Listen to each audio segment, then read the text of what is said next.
Selamat malam Bapak Ibu yang kekasih di dalam Tuhan Yesus Kristus, warga jemaat yang sangat dikasihi dan diberkati oleh Tuhan kita dari sorga, di dalam Yesus Kristus Sang Juru Selamat kita.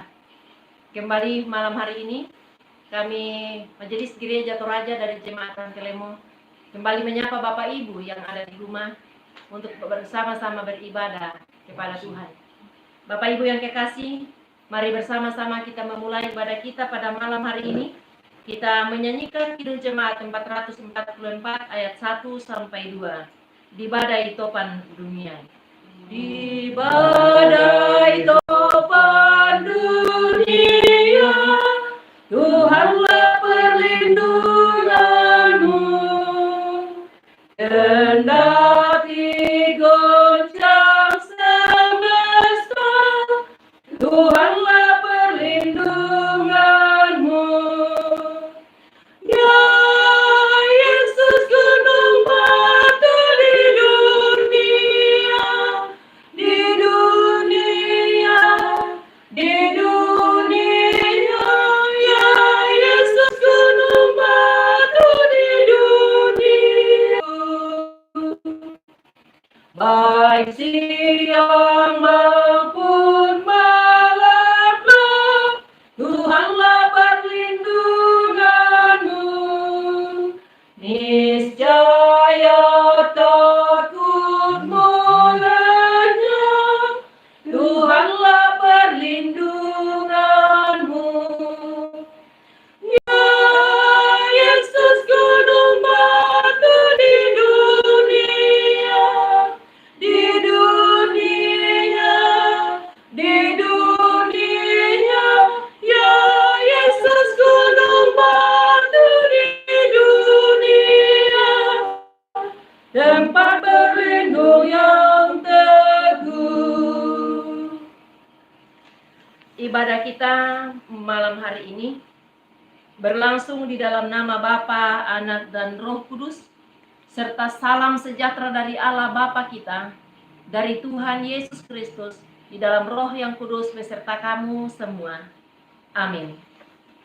Mari membaca Mazmur secara berbalasan dari Mazmur 130 ayat 1 sampai ayat yang ke-8.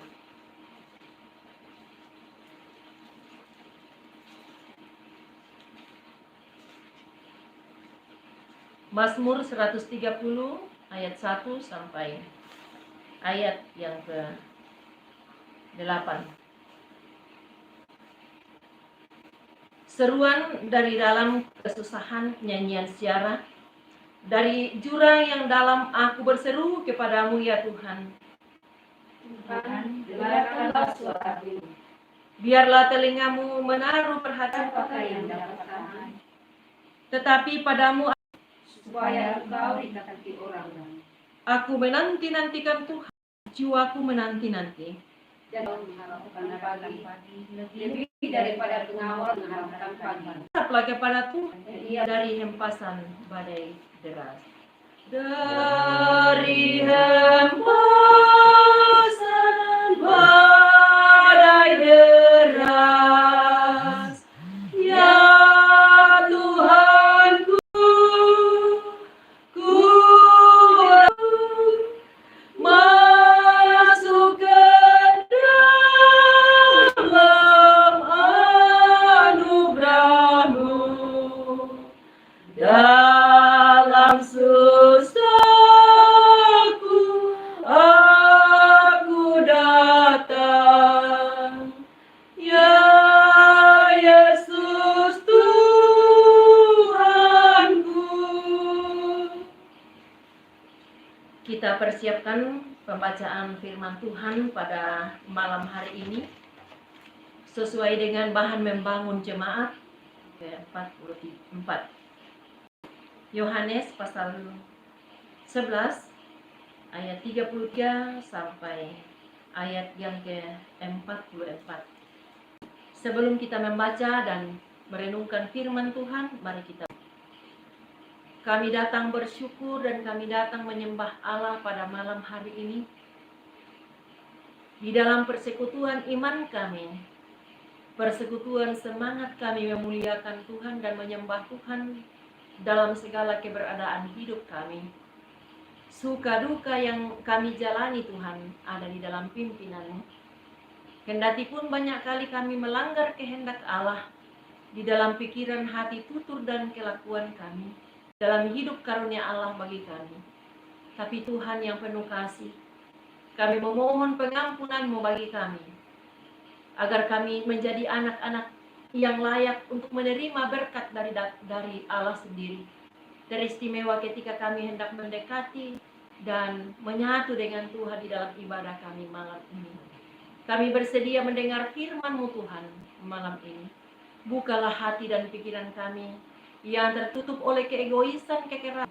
Kami hanya berharap Allah Roh Kuduslah yang akan beserta dengan kami, yang akan memimpin kami dan yang akan bersabda kepada kami, agar kami mengerti dan memahami firman-Mu.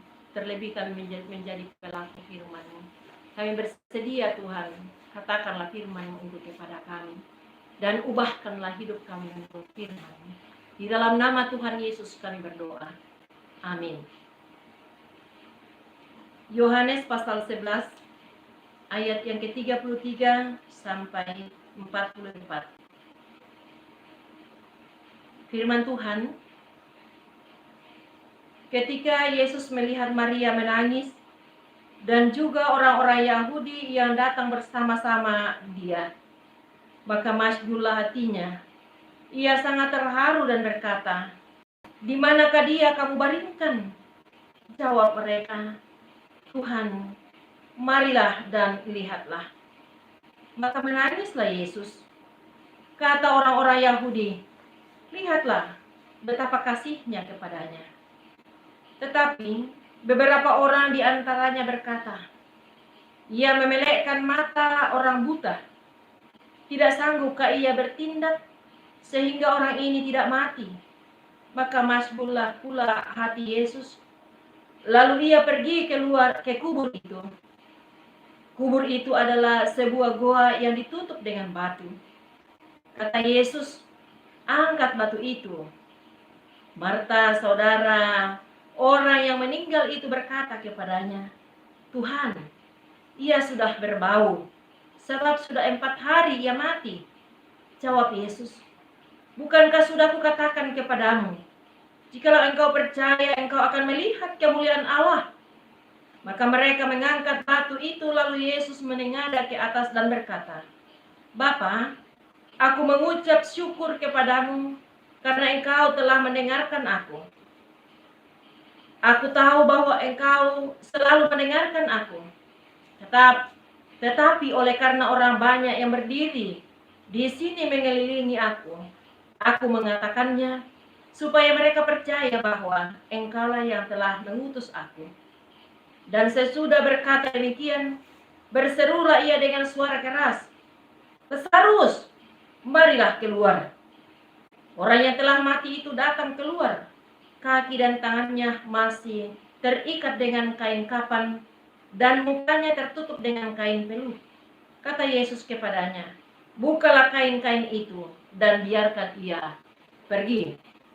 Amin, firman Tuhan. Saudara-saudara yang kekasih di dalam Kristus Yesus, satu hal yang membuat kita atau yang membuat manusia sangat sedih atau membuat manusia sangat hancur adalah kematian. Kematian adalah peristiwa yang pasti dialami oleh manusia. Tetapi kematian juga adalah suatu peristiwa yang pasti mendukacitakan manusia. Banyak air mata yang harus tercurah oleh karena kematian. Bahkan banyak orang yang sangat sedih, menangis, ikut berbelarasa ketika ada orang lain yang mengalami peristiwa kematian. Ketika seseorang yang sangat dikasihinya itu mati. Saudara-saudara yang kekasih di dalam Kristus Yesus, baik Marta pun juga Maria, kakaknya, merasakan hal yang sama ketika saudaranya yaitu Lazarus mati. Bahkan sebelum ia mati, masih berada pada posisi sakit, masih ada pada keadaan sakit. Maria dan Marta sudah mengirim pesan kepada Yesus dan murid-muridnya bahwa Lazarus yang sangat dikasihi oleh Yesus itu sementara sakit. Untuk menyatakan kemurahan, untuk menyatakan kemuliaan, untuk menyatakan kedaulatan Allah, Yesus masih tinggal 2 hari lamanya di Betania sebelum ia berangkat ke tempat Maria dan Marta yang mengalami peristiwa duka cita pada saat itu atas meninggalnya orang yang sangat ia kasihi, Lazarus. Saudara-saudara yang kekasih di dalam Tuhan Yesus Kristus, bagaimana perasaan Yesus? Apa juga yang dialami oleh Yesus? Apa yang dinampakkan? Perasaan bagaimana yang dinampakkan oleh Yesus ketika melihat Maria dan Marta, dan bukan hanya Marta dan Maria yang menangis, melainkan di pembacaan kita dikatakan bahwa orang banyak, orang Yahudi pun ikut bersama-sama dengan Maria dan Marta menangis. Karena itu Bapak Ibu yang kekasih, ketika ada orang yang kita kasihi meninggal atau mati, kematian itu bukan hanya saudara bersaudara yang merasakannya, tetapi orang lain pun ikut berempati. Orang lain pun ikut merasakan apa yang orang rasakan ketika orang yang dikasihinya itu mati. Demikian yang dialami oleh Maria dan Marta bersama dengan orang Yahudi. Tetapi bukan hanya mereka saja yang merasakan sedih. Bukan hanya mereka saja yang merasa susah. Bukan hanya mereka yang menangis. Namun dari firman Allah pada malam ini jelas sekali dikatakan bahwa Yesus pun merasa sangat sedih. Bahkan Yesus juga menangis melihat, di sini dikatakan Mazmur Rosoliu tuinanna Wang Yesus, betapa sedihnya Yesus melihat, betapa berikutnya Yesus berbelarasa bersama dengan Maria dan Marta yang mengalami kesedihan atas matinya atau atas meninggalnya orang yang ia kasihi itu, yaitu Lazarus. Artinya Bapak Ibu yang kekasih, bahwa Yesus, bahwa Allah tidak mau melihat anak-anaknya sendirian di dalam merasakan kesedihan. Allah tidak mau meninggalkan. Allah senantiasa ada. Allah senantiasa mendampingi, dan bahkan Allah senantiasa ada berbuat bagi setiap orang yang dikasihinya yang berada di dalam kesedihan, seperti yang dialami oleh Maria dan Marta atas matinya Lazarus atau atas meninggalnya Lazarus. Yesus mengalami duka cita juga, sehingga dari pembacaan kita kali ini, rasa seorang Yesus itu tidaklah hanya dirasakan saja, tetapi Yesus mau berempati, mau bertindak, mau melakukan sebuah pertolongan atau ikut di dalam kehancuran itu. Bahkan Yesus mau mengangkat Maria dan Marta yang pada saat itu berada di dalam kehancuran karena saudara laki-lakinya mati. Laki-laki di kalangan orang Yahudi, Bapak Ibu, adalah yang paling terhormat. Apalah arti, tidaklah terlalu berarti perempuan Maria dan Marta kalau Lazarus mati. Karena apa? Laki-lakilah yang paling berarti, bukan perempuan. Seperti ketika Yesus memberi makan 5.000 orang, itu jelas sekali dikatakan laki-laki. Meski di situ ada anak-anak, meski di situ ada perempuan, tetapi yang dihitung itu adalah laki-laki. Salah satu tanda bahwa laki-laki itu memang jauh lebih diperhitungkan, lebih dihormati di kalangan orang Yahudi, sementara perempuan itu tidaklah terlalu memiliki arti atau nilai di tengah-tengah kehidupan bermasyarakat. Semua ini menjadi pergumulan bagi Maria dan Marta ketika kehilangan seorang Lazarus, saudaranya laki-laki. Saudara-saudara yang kekasih di dalam Kristus Yesus, lalu tindakan apa yang dikatakan atau dinyatakan oleh Yesus dari pembacaan kita ketika ia bertanya, mana dia? Di mana dia? Di mana dia engkau baringkan? Yesus menangis di sini, Bapak Ibu, tanda bahwa Yesus betul-betul ingin menyatu, merasakan. Tidak hanya dia katakan seperti kita biasa tidak mengenal siapa-siapa lalu kita katakan rip. Ya, banyak sekali orang lain entah di mana mati, tapi kita katakan rip. Bukankah itu ya sebenarnya hanyalah sebuah ungkapan tanpa action, ya, tanpa perlakuan atau tanpa aksi langsung. Itu hanyalah sifat simpati. Tetapi Yesus di sini bukan hanya bersimpati, tetapi Yesus langsung berempati, mau melakukan pertolongan bagi Maria dan Marta. Pertolongan itu adalah suatu tanda bukti bahwa di dalam kehancuran atau di dalam keporak-porandaan hati dan pikiran, perasaan Maria dan Marta, Yesus hadir menjadi orang yang sangat berpartisipasi, atau Yesus yang berdaulat untuk membangkitkan Marta dan Maria dari keporak-porandaan atau kehancuran hatinya atas matinya Lazarus. Itu juga berarti bahwa bagi kita orang-orang yang sangat dikasihi oleh Tuhan, bagi kita orang-orang yang percaya kepada Allah di dalam Tuhan Yesus Kristus, kalau Yesus memperlakukan Maria dan Marta, tidak mau melihat Maria dan Marta berada di dalam kehancuran, tetapi ia memulihkan Maria dan Marta, maka kita sekalian, Bapak, Ibu, dan saya harus yakin, harus percaya bahwa di dalam keporak-porandaan kita, di dalam kehancuran kita sekalipun, bahkan di dalam penderitaan kita, kita harus percaya bahwa Yesus mau mengangkat kita dan membawa kita, memulihkan kita dari keporak-porandaan kita. Kita percaya Bapak Ibu, kalau di belahan dunia Italia di sana banyak saudara-saudara kita yang mati, di Amerika, bahkan di Indonesia pada saat ini kita berada di dalam kehancuran. Pemerintah bangsa dan negara kita getir. Kita sekalian banyak dana yang dialihkan ke kesehatan. Ya, tentu harapan kita semuanya bahwa ketika dana itu dialihkan oleh pemerintah ke banyak pembiayaannya ke dinas kesehatan, tentu sebagai orang-orang pilihan Tuhan, janganlah kita mempergunakan kesempatan di tengah-tengah penderitaan saudara-saudara kita. Ya, kita tidak boleh menjadi orang yang memiliki orang yang mempergunakan kesempatan di dalam penderitaan orang lain.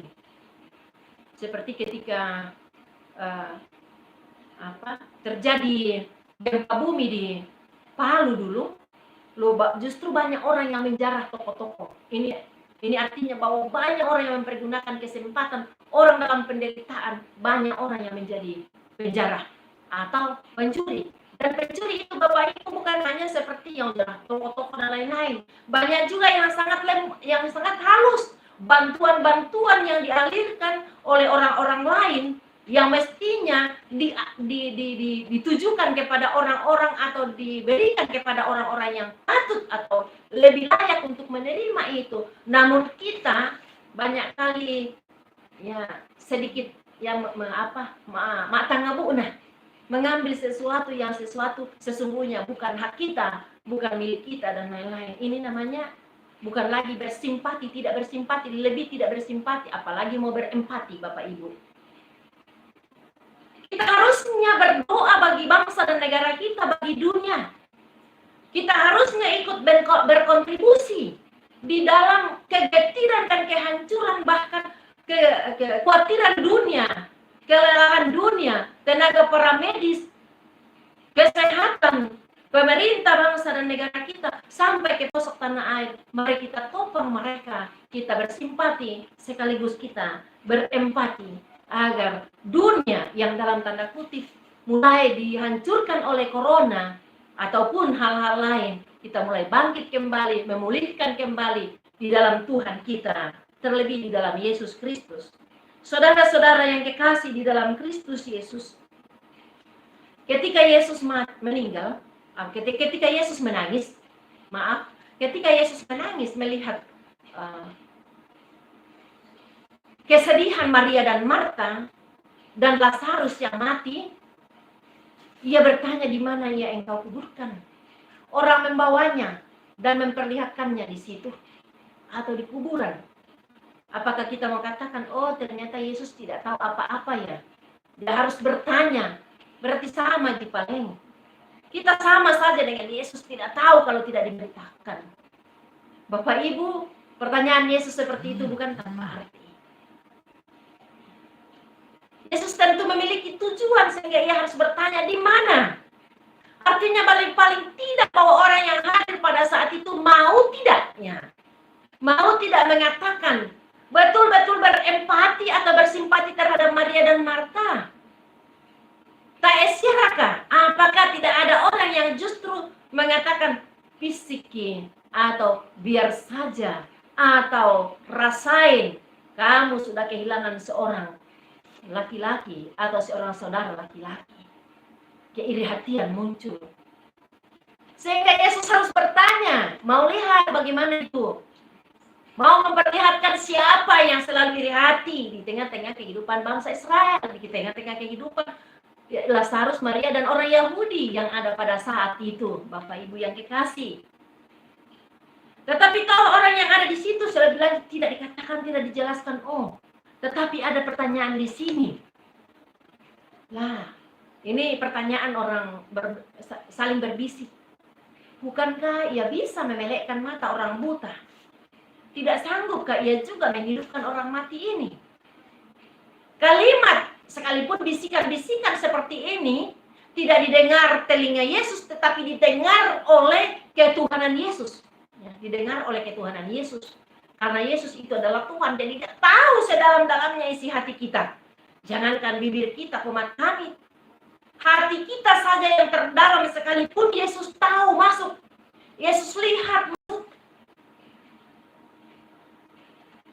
Sehingga apa yang menjadi bisik-bisikan tetangga atau saudara-saudara Yahudi pada saat itu, bukankah ia sanggup memelekkan mata orang buta? Kenapa ia tidak membangkitkan atau membuat Lazarus hidup kembali? Tidak membuat Lazarus mati. Untuk menyatakan kemuliaan Tuhan atau untuk menyatakan kedaulatan Allah di sini Bapak Ibu, di ayat selanjutnya Yesus menegur orang percaya itu dengan cara tegurannya bukan langsung, hai kamu orang yang tidak percaya. Tetapi apa yang dikatakannya? Ketika orang Yahudi, Maria dan Marta membawa Yesus ke kuburan dan Yesus mengatakan buka kubur itu, tetapi mereka katakan jangan Tuhan, karena dia sudah berbau. Sudah 4 hari mati. Jangan lagi karena ia sudah berbau. Ini adalah sebuah bukti bahwa baik Maria, Marta yang menjadi tokoh pada saat itu, menjadi orang yang percaya akan Yesus. Tetapi baik Maria, Marta, terlebih orang Yahudi yang berbisik-bisik pada saat itu, ternyata memiliki kepercayaan dan pengenalan yang belum cukup tentang siapa Yesus itu sebenarnya. Belum cukup pengenalan mereka tentang Yesus. Buktinya ia katakan, jangan, karena ia sudah berbau, sudah 4 hari ia mati. Belum tahu betul siapa Yesus itu, Maria, Marta, dan orang Yahudi. Belum tahu betul siapa. Sehingga ada teguran Yesus di sini. Ada Yesus menegur mereka,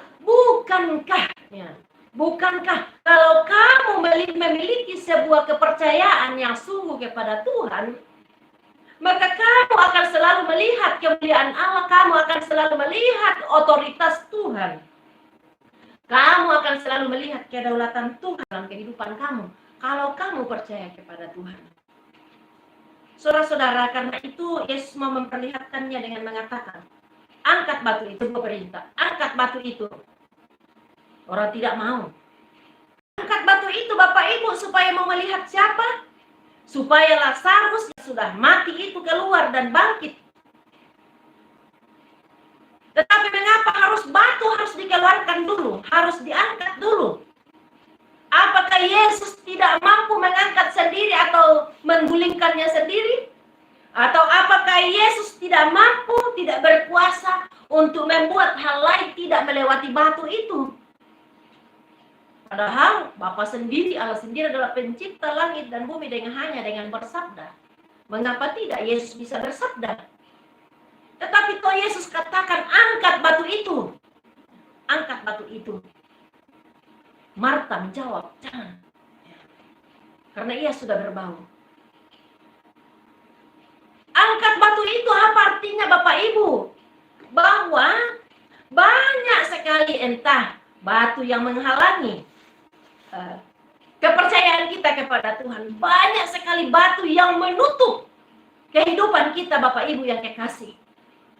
Batu kekerasan hati, batu keinginan kita untuk beribadah, batu kemalasan kita, dan masih banyak lagi batu-batu yang mesti kita gulingkan dalam kehidupan kita, yang mesti kita angkat dan buang dari dalam kehidupan kita, supaya hidup kita, tubuh kita, roh kita yang mati ini kembali bangkit Bapak Ibu dan keluar. Bangkit dan keluar dari kubur kematian itu. Kubur adalah tempat yang paling dalam. Kubur adalah tempat yang paling menyeramkan. Kubur adalah tempat yang paling menakutkan bagi kita sekalian. Mengapa? Buktinya bahwa ya ada yang tahu mati na dipakaborok. Na dikukumua mari dikaburu. Mo yung dikom pakaborok na idera kata lameng kalorok kumua. Wah, karena aku kasih hilu mamaku, papaku, Lazarus, saudara saya. Begitu saya kasihi. Jadi ketika siapa Lazarus dikuburkan, karena saking cintanya Maria dan Marta sama dia. Maria dan Marta mau masuk, tidak kan? Maria dan Marta tidak masuk. Tanda bukti, salah satu bukti bahwa kubur memang itu sangat menakutkan bagi kita. Bagi manusia. Tempat yang gelap Bapak Ibu.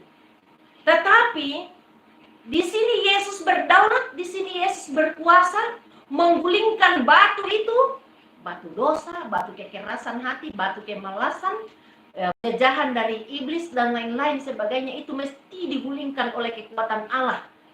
Kekuatan Roh Kudus di dalam diri kita, supaya tubuh, roh dan jiwa kita ini yang mati oleh karena dosa kita, sehingga kita itu hidup di dalam keakuan, akuri, ya. Hidup di dalam kemalasan, gila hormat, dan lain-lain sebagainya. Itu semua mesti digulingkan, harus digulingkan dari dalam kehidupan kita, supaya mati iman, mati rohaninya kita, mati pikirannya kita, mati hatinya kita di hadapan Tuhan itu digulingkan. Sehingga dengan demikian kita bangkit, lalu kita keluar ya dari kuburan, dari kehancuran itu. Lazarus yang sudah mati sekarang dibangkitkan oleh Yesus dan keluar. Itu adalah bukti bahwa Kristus, Yesus, Allah kita, Bapa kita di sorga, tidak mau Bapak Ibu kalau kita ada di dalam kehancuran. Allah sangat sayang kepada kita. Allah sangat sayang kepada umatnya. Sehingga Allah tidak mau kalau umatnya itu berada di dalam kehancuran. Bapak Ibu yang kekasih di dalam Tuhan, Yesus menadahkan tangannya sambil bersyukur. Apa yang dikatakan Yesus Bapak Ibu? Aku tahu bahwa engkau mendengarkan aku. Jadi Yesus di sini bukan bermohon seperti kita. Kalau kita berdoa, kita sudah katakan, ya terima kasih Tuhan, sesudah itu satu terima kasih saja. Sesudah itu kita menghitung satu persatu kebutuhan kita. yang tidak pernah terhitung. Bahkan karena saking malasnya sudah kita katakan, Tuhan tahu, Engkau sendiri tahu bahwa apa yang saya butuhkan. Tidak ku minta sekalipun, Engkau Tuhan tahu sendiri kok. Ya. Sehingga kita akan begitu. Tetapi Yesus di sini bukannya suaranya bukan suara bermohon, tetapi suara bersyukur. Dia bersyukur kepada Tuhan, bukan mengatakan, Tuhan, Bapa, berikan aku kekuasaan untuk membangkitkan Lazarus. Tetapi Yesus di sini katakan, Bapa, aku bersyukur. Karena aku tahu bahwa ketika aku mengatakannya kepada Bapa, aku akan didengar. Allah akan senantiasa menyatakan kehendaknya. Allah akan senantiasa menyatakan otoritasnya, kedaulatannya di dalam Tuhan kita Yesus Kristus. Ada keyakinan. Jadi doa Bapak Ibu, ketika kita berdoa kepada Tuhan, di dalam diri kita harus ada keyakinan. Tidak boleh kita sama-sama berdoa sembari kita penuh dengan kekhawatiran. Lana rangitongan siar kapuang matua. Apakah betul Allah mau mendengar dan Allah mau menjawab apa yang saya katakan kepada Tuhan? Yesus di sini mencontohkan kepada kita sebuah doa dengan penuh keyakinan bahwa ketika Yesus berkata kepada Bapanya di sorga, Bapanya di sorga pasti mendengarkan dan melakukan apa yang Yesus minta kepadanya. Dan benar Bapak Ibu, bahwa ketika Yesus mengatakan Lazarus, seakan bahwa Lazarus hanya tidur saja. Lazarus, marilah keluarlah. Hasil dari doa yang penuh dengan keyakinan membawa hasil, membawa bukti dalam kehidupan kita Bapak Ibu. Seperti bukti atau hasil yang dinyatakan oleh Yesus, yang diperlihatkan oleh Yesus kepada Lazarus, melalui Lazarus kepada Maria dan Marta bersama dengan orang Yahudi pada saat itu. Yesus tahu betul bahwa Allah menjawab doanya. Kita juga Bapak Ibu, ketika kita berdoa, punyalah keyakinan bahwa Tuhan pasti memulihkan kita. Ketika kita berdoa, ketika kita ada di dalam kehancuran, ketika kita ada di dalam kekhawatiran, ketika kita ada di dalam tekanan, ketika kita ada dalam penderitaan, ketika kita berada di dalam lembah yang paling dalam sekalipun, ketika dalam sebuah keyakinan kita berdoa dan bersyukur kepada Bapa, yakin dan percaya bahwa Allah akan menyatakan kasih-Nya, Allah akan menyatakan mujizat-Nya, Allah akan menyatakan kedaulatan dan kuasa-Nya kepada kita di dalam doa dan pengharapan kita sekalian. Roh Kudus menuntun kita malam hari ini dan seterusnya di dalam merenungkan, melakukan firman Allah yang telah kita dengarkan. Tuhan memulihkan kita sekalian. Amin.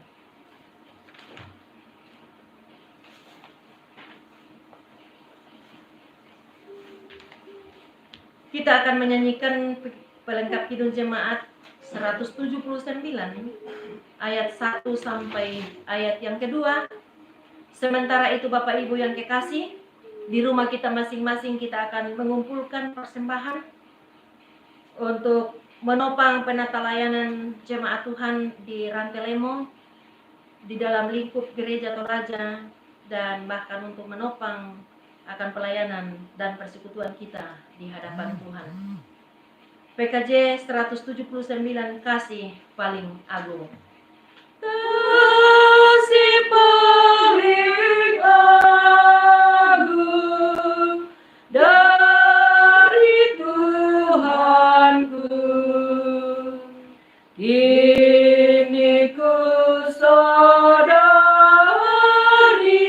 di dalam hatiku.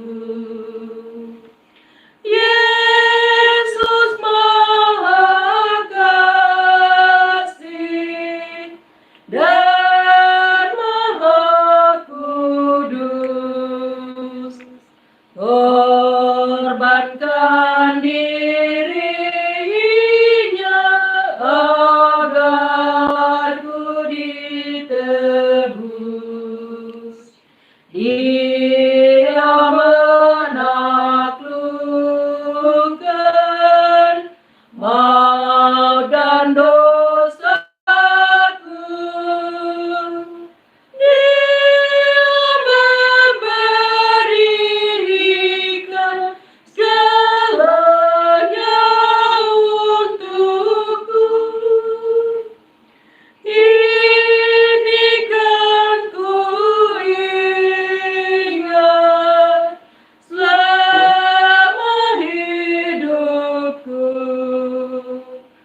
takkan ku lupakan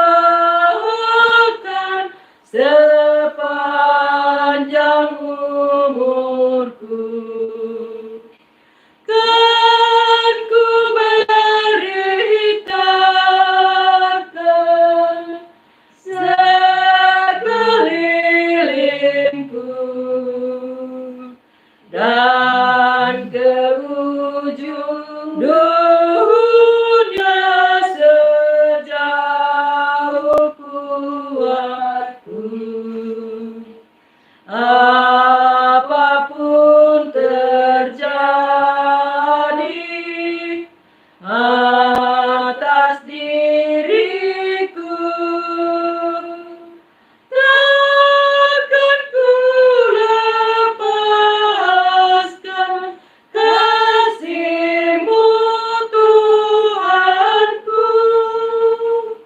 Mari kita berdoa. Terima kasih Tuhan, Allah kami yang maha mulia, Allah kami yang maha kuasa di sorga. Sebab Tuhan sungguh sejati di dalam mengasihi kami dan memberkati kami. Malam ini Tuhan, kami boleh beribadah kepadamu, meskipun kami semuanya tidak berjumpa secara langsung. Tetapi Allah mengaruniakan cara bagi kami, sehingga kami boleh beribadah, kami boleh bersatu di dalam hati dan pikiran kami, bersatu di dalam semangat iman kami, menyembah Tuhan di dalam segala hormat dan kedaulatannya. Ya Tuhan Bapa di sorga, kami bersyukur buat firman-Mu yang Allah perdengarkan bagi kami pada malam hari ini. Oleh tuntunan Allah Roh Kudus, kami percaya bahwa firman ini sampai kepada kami, bukan karena kuat dan pandai kami, tetapi karena hikmat Allah berserta dengan kami. Biarlah kami dan buatlah kami menjadi pelaku firman-Mu Tuhan, dan buatlah kami menjadi orang-orang yang tahu, mengenal Tuhan, bahwa ketika kami dengan hati yang remuk datang kepada Allah, Allah memulihkan kami.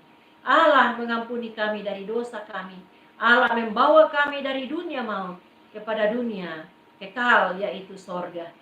Ya Tuhan kami di sorga, terima kasih setiap anak-anak-Mu yang boleh bersama-sama mengambil bahagian pada malam hari ini.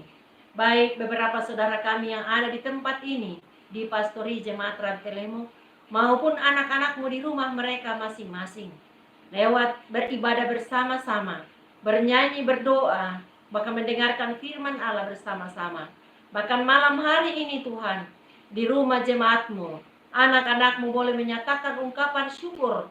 Selain dari tubuh, roh, dan jiwa yang hancur, hati yang remuk datang dibawa kepada Tuhan, anak-anak-Mu pun mensyukuri kehidupan, bahkan berkat-berkat Tuhan, teristimewa kesehatan dan kekuatan iman yang Tuhan berikan kepada anak-anak-Mu lewat pengumpulan persembahan di rumah mereka masing-masing. Kiranya apa yang dikumpulkan oleh anak-anak-Mu itu akan menopang persekutuan pelayanan dan peningkatan pelayanan di tengah-tengah jemaat Tuhan, baik di dalam lingkup gereja Toraja, terlebih khusus di tengah-tengah jemaat Rantelemo di sini. Ya Bapa kami di sorga, berikan kami hikmat-Mu kepada hikmat-Mu ya Tuhan, bagi kami majelis gereja, baik penatua, diaken, pendeta, agar kami semuanya tetap tekun di dalam melayani jemaat-Mu dengan berbagai metode yang Allah karuniakan bagi kami, termasuk ibadah live streaming seperti ini. Kami berdoa kepada-Mu Tuhan, buat segenap jemaat-Mu di dalam tugas dan tanggung jawab serta pekerjaan mereka masing-masing. Allah, Engkau adalah Allah yang mengetahui segala kebutuhan anak-anak-Mu. Kau memberkati mereka di rumah mereka masing-masing. Kau yang akan menyatakan kasih-Mu, bahkan di dalam tugas dan tanggung jawab mereka. Allah beserta. Kami berdoa kepada-Mu Tuhan, buat bangsa dan negara kami, bahkan dunia pada umumnya, yang kali ini sementara berjuang, teristimewa para medis, yang sementara berjuang, memperjuangkan kesehatan dunia, bangsa dan negara, rakyat, serta setiap insan di tengah-tengah dunia karunia Tuhan bagi kami. Tuhan tolong setiap para medis yang berjuang, yang betul-betul mempertaruhkan hati dan pikiran mereka, mempertaruhkan hidup mereka untuk memperjuangkan kesehatan setiap para pasien, baik yang mengalami atau terinfeksi virus corona maupun mereka yang sakit seperti lasimnya yang kami dengar setiap saat. Kau memberkati setiap para medis, pemerintah bangsa dan negara kami, setiap orang yang terkait di dalamnya. Biarlah Allah, apa yang mengkhawatirkan kami ini akan dilakukan oleh Tuhan dari tengah-tengah kehidupan bangsa dan dunia ini. Ya Bapa kami di sorga, selanjutnya malam hari ini jika kami hendak beristirahat, di dalam tidur kami pun kami bawa kepadamu akan tidur kami, agar kami boleh bangun esok hari Tuhan, menyambut hari karunia Allah bagi kami. Berkati kami sekalian, lindungi kami Tuhan. Kiranya Allah senantiasa mendengarkan seruan kami. Kiranya Allah senantiasa melihat kerinduan kami untuk beribadah dan menyembah Tuhan dalam kehidupan kami. Karena itu jemaat Tuhan yang kekasih, arahkan hati dan pikiranmu kepada Allah. Senantiasa latadahkan hidupmu kepada Tuhan. Terima berkat daripadanya. Kasih karunia dan damai sejahtera dari Dia, Allah kita di dalam Tuhan Yesus Kristus. Oleh tuntunan Allah Roh Kudus kiranya tetap beserta, memberkati, dan mencurahkan rahmat-Nya kepada kami sekalian, kini dan selamanya. Amin. Demikian ibadah kita pada malam hari ini. Terima kasih buat kita sekalian yang penuh dengan kesetiaan untuk menyembah Tuhan. Kita percaya dan kita yakin bahwa ketika kita berdoa dan bermohon kepada Allah, ketika kita menyembah Tuhan, Tuhan senantiasa ada dan bersatu, ditinggal di dalam diri kita dan kita di dalam Tuhan. Karena itu berkat Allah akan mengalir bagi kita. Selamat malam, selamat beristirahat, Tuhan memberkati.